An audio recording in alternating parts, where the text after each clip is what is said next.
Welcome back again. I often obviously talk about, how fear and anger, aggression and being too timid can obviously, you're less effective. And there's certainly lots of studies. Human Synergistics does a lot of work around this stuff, around people who have an undercurrent of high aggression or people have a high undercurrent of being too defensive and too withdrawing and not wanting to interact.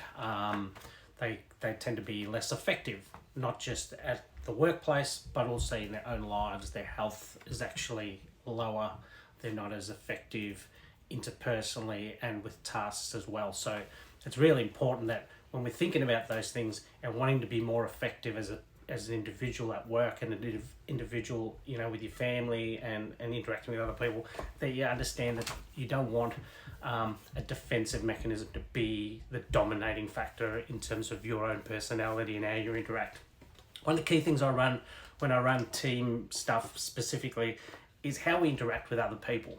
So if I'm a very aggressive person, then my interactions is likely to also have an impact on others, right? So if I'm super aggressive, people will see that aggression and it can go one of two ways. They can either if they're highly aggressive as well, we'll end up having interactions where we're both potentially aggressive towards each other because that person thinks they need to defend themselves. So they get defensive and their aggression comes out and my aggression will come out as well. And so I'm going to show you this little model here. It's called the dialogue model.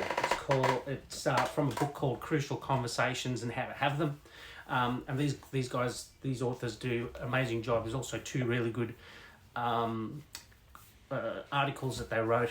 One's called Silence Kills and the other one is called Dialogue Heals. And the importance of that is showing you how people who are more effective communicate better. And part of that is because of not allowing that aggression or fear to hold you back even in interactions. And that's one of the reasons that people are less effective if they have high aggression or they are too timid, is because the interactions they have isn't as effective as it needs to be. So the way this dialogue model works, if you can see that, so it's a bit shiny, but in a nutshell, there's a conversation that we have in our heads, right? And so it basically goes, I see and hear something, I tell myself a story, I feel a certain way, and then I act. The way they put this here, they call it the pool of shared meaning. So when we're conversing or having dialogue with someone, we're using our voices and putting information out there into this, what they call a blue pool. And effectively, if I'm feeling really comfortable with whoever I'm talking to, I can say anything, right? You're really good friends or people that you trust. You can have a conversation about anything and not feel unsafe. That's the next point. Around there's a big black circle and it's got safety there. So safety is the moment I don't feel safe in having a certain conversation, I'll either go to silence or violence, as they call it on the outside. So think of fight or flight. Fight is obviously the violence piece. So that can look a number of ways. It doesn't have to be violent in the true sense of the word, but it can be controlling, labeling, and attacking. Obviously attacking is the more verbal aggression that you would expect. But stuff like controlling and labeling is actually a violent, aggressive act in terms of how you communicate.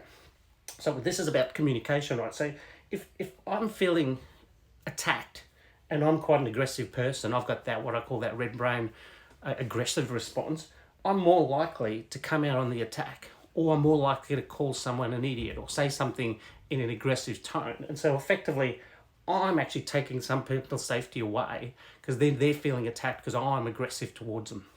So if you think of people who are aggressive, say to their spouses or people at work, we all know these people, right? There's people out there that you go, oh, Clint's not in a good mood today. I'm not going to have that conversation, so I'm going to sit over here in silence. Silence, again, is not just saying nothing, but it can be stuff like withdrawing, which is, don't want to be involved in this conversation, avoiding the conversation, or the other one is masking. So masking can look like, I'll sugarcoat it, someone comes up to you and says, oh, do I look fat in these jeans? And you're really thinking, oh shit, I don't want to answer that question. I'm going to say something different. Oh, no, you look fine. You look great. But I don't really mean it. So it's a conversation, and the conversation I'm having in my head is I see and hear them ask that question. I tell myself, I'm in trouble here.